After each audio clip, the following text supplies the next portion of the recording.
Shalom, perkenalkan nama saya Malvi Yunita Palimbunga, kelas D, Prodi Teologi. Di sini saya akan membacakan firman Tuhan dari Lukas pasal 9 dan pasalnya yang ke-10. Pasal 9, Yesus mengutus ke-12 murid. Maka Yesus memanggil ke-12 muridnya, lalu memberikan tenaga dan kuasa kepada mereka untuk menguasai setan-setan dan untuk menyembuhkan penyakit-penyakit. Dan ia mengutus mereka untuk memberitakan kerajaan Allah dan untuk menyembuhkan orang. Katanya kepada mereka, jangan membawa apa-apa dalam perjalanan, jangan membawa tongkat atau bekal, roti atau uang, atau 2 helai baju. Dan apabila kamu sudah diterima dalam suatu rumah, tinggallah di situ sampai kamu berangkat dari situ. Dan kalau ada orang yang tidak mau menerima kamu, keluarlah dari kota mereka dan kebaskanlah debunya dari kakimu sebagai peringatan terhadap mereka. Lalu pergilah mereka dan mereka mengelilingi segala desa sambil memberitakan Injil dan menyembuhkan orang sakit di segala tempat. Herodes dan Yesus. Herodes, raja wilayah, mendengar segala yang terjadi itu dan ia pun merasa cemas sebab ada orang yang mengatakan bahwa Yohanes telah bangkit dari antara orang mati. Ada lagi yang mengatakan bahwa Elia telah muncul kembali dan ada pula yang mengatakan bahwa seorang dari nabi-nabi dahulu telah bangkit. Tetapi Herodes berkata, Yohanes telah kupenggal kepalanya. Siapa gerangan dia ini yang kabarnya melakukan hal-hal demikian? Lalu ia berusaha supaya dapat bertemu dengan Yesus. Sekembalinya rasul-rasul itu menceritakan kepada Yesus apa yang telah mereka kerjakan. Lalu Yesus membawa mereka dan menyingkir ke sebuah kota yang bernama Betsaida, sehingga hanya mereka saja bersama dia. Akan tetapi orang banyak mengetahuinya, lalu mengikuti dia. Ia menerima mereka dan berkata-kata kepada mereka tentang kerajaan Allah, dan ia menyembuhkan orang-orang yang memerlukan penyembuhan.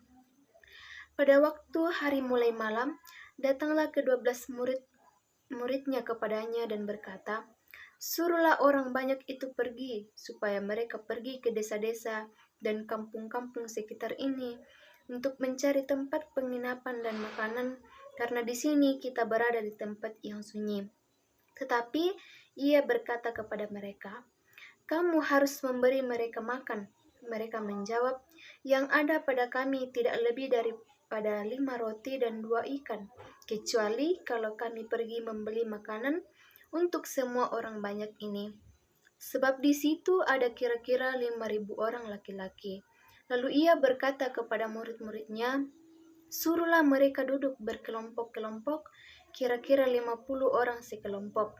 Murid-murid melakukannya dan menyuruh semua orang banyak itu duduk. Dan setelah ia mengambil 5 roti dan 2 ikan itu, ia menengadah ke langit, mengucap berkat, lalu memecah-mecahkan roti itu dan memberikannya kepada murid-muridnya supaya dibagi-bagikannya kepada orang banyak. Dan mereka semuanya makan sampai kenyang. Kemudian dikumpulkan potongan-potongan roti yang sisanya sebanyak 12 bakul. Pengakuan Petrus. Pada suatu kali ketika Yesus berdoa seorang diri, datanglah murid-muridnya kepadanya. Lalu ia bertanya kepada mereka, kata orang banyak, siapakah aku ini? Jawab mereka, Yohanes Pembaptis. Ada juga yang mengatakan Elia. Ada pula yang mengatakan bahwa seorang dari nabi-nabi dahulu telah bangkit. Yesus bertanya kepada mereka, menurut kamu, siapakah aku ini? Jawab Petrus, Mesias dari Allah. Lalu Yesus melarang mereka dengan keras supaya mereka jangan memberitahukan hal itu kepada siapapun. Pemberitahuan pertama tentang penderitaan Yesus dan syarat-syarat mengikut Dia.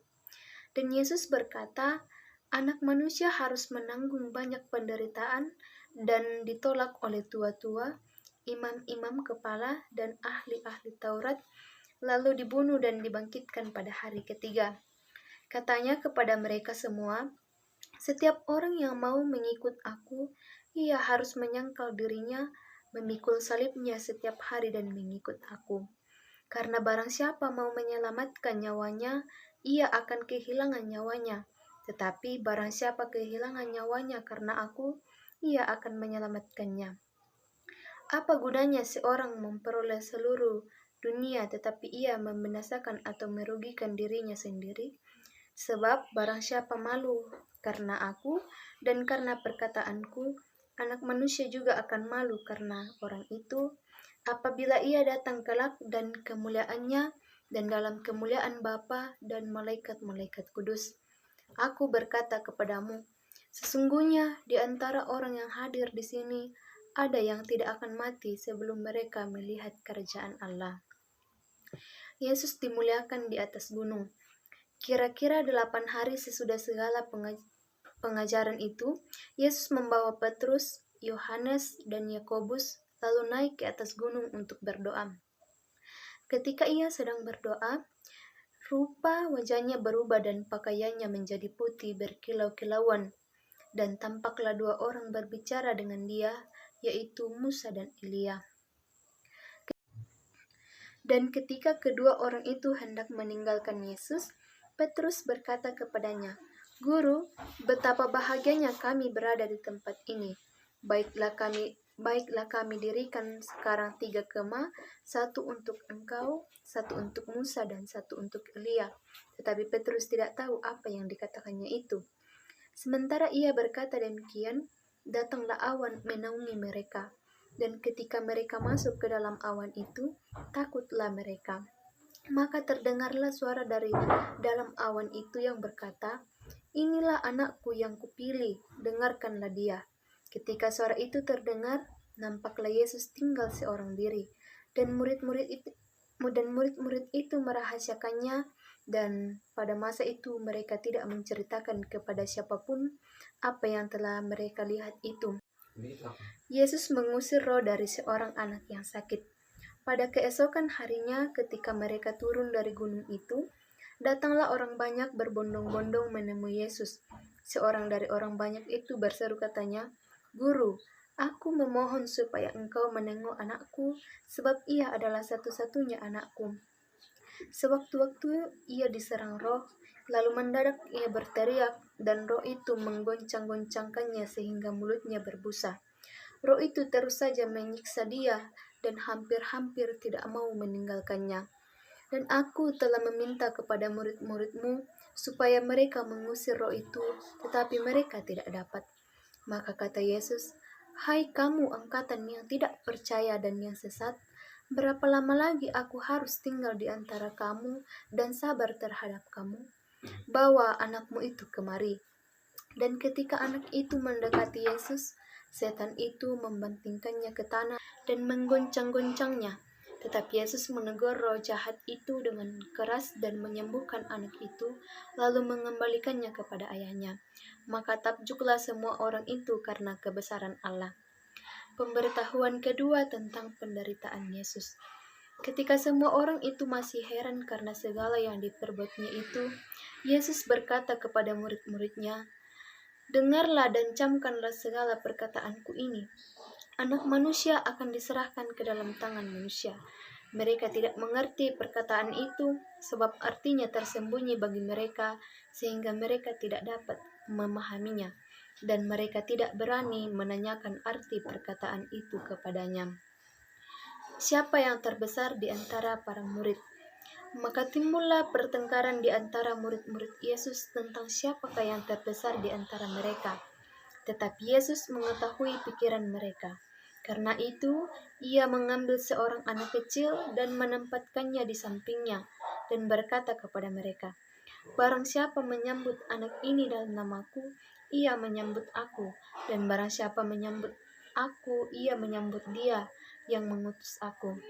Karena yang terkecil di antara kamu sekalian, dialah yang terbesar. Seorang yang bukan murid Yesus mengusir setan. Yohanes berkata, Guru, kami lihat seorang mengusir setan demi namamu, lalu kami mencegah orang itu karena ia bukan pengikut kita.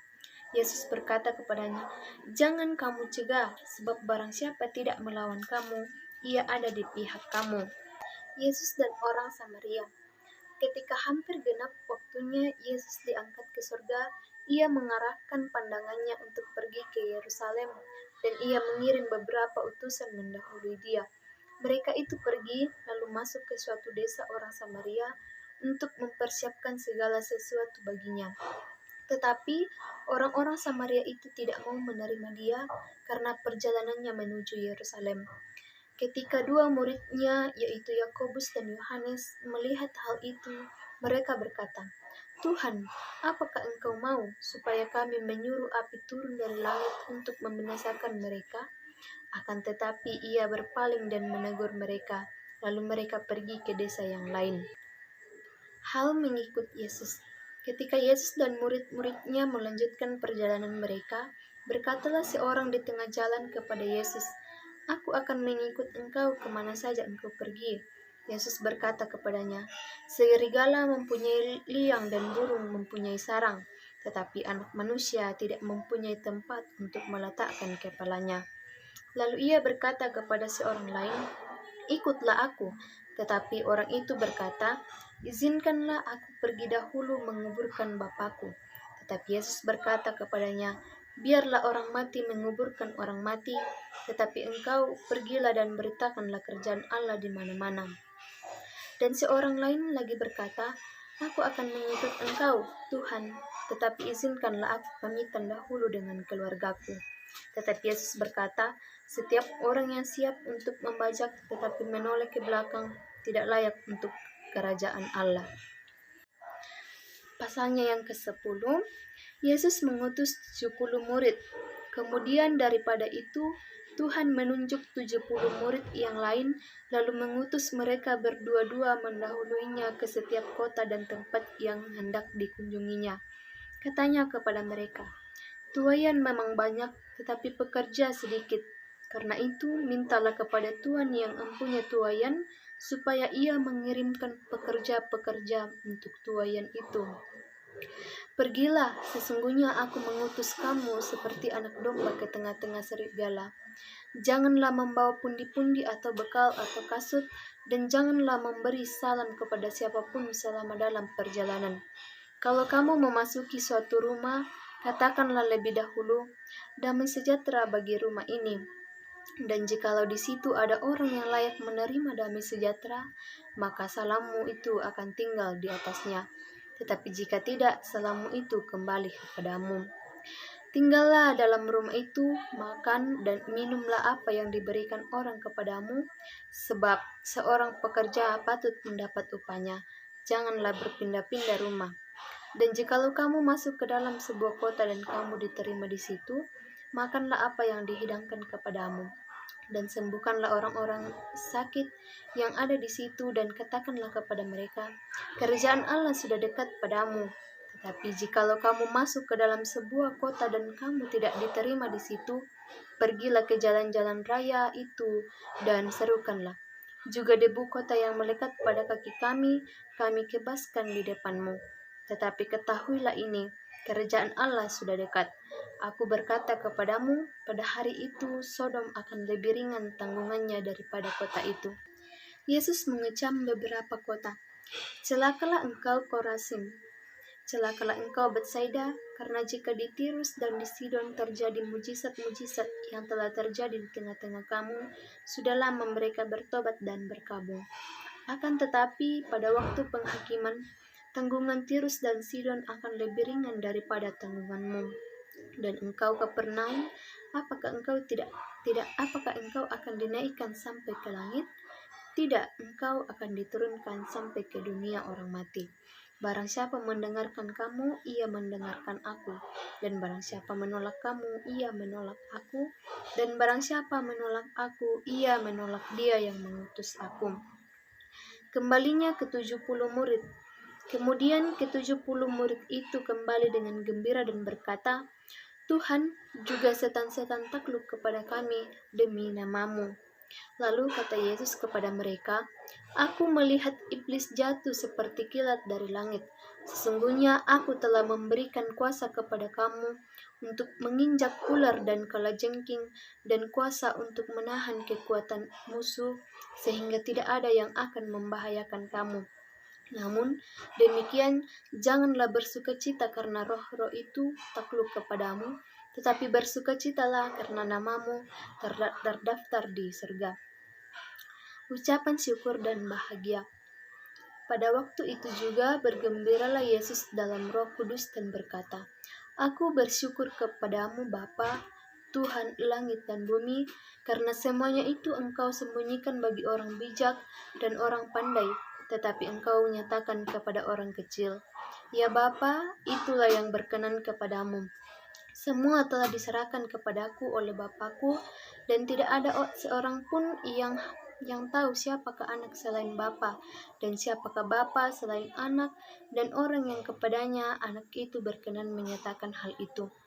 Sesudah itu berpalinglah Yesus kepada murid-muridnya tersendiri dan berkata, "Berbahagialah mata yang melihat apa yang kamu lihat, karena aku berkata kepada kamu, banyak nabi dan raja ingin melihat apa yang kamu lihat, tetapi tidak melihatnya, dan ingin mendengar apa yang kamu dengar, tetapi tidak mendengarnya." Orang Samaria yang murah hati. Pada suatu kali berdirilah seorang ahli Taurat untuk mencoba Yesus. Katanya, "Guru, apa yang harus kuperbuat untuk memperoleh hidup yang kekal?"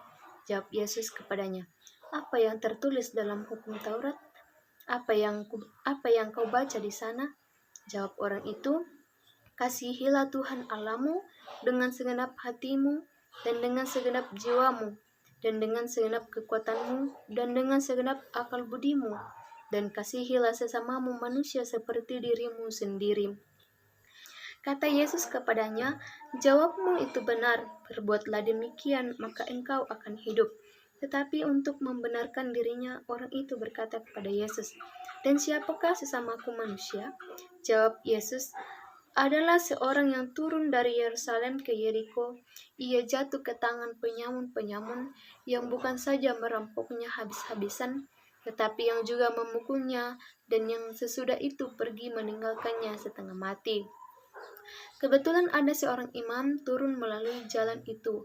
Ia melihat orang itu, tetapi ia melewatinya dari seberang jalan. Demikian juga seorang Lewi datang ke tempat itu. Ketika ia melihat orang itu, ia melewatinya dari seberang jalan. Lalu datang seorang Samaria yang sedang dalam perjalanan ke tempat itu, dan ketika ia melihat orang itu, tergeraklah hatinya oleh belas kasihan.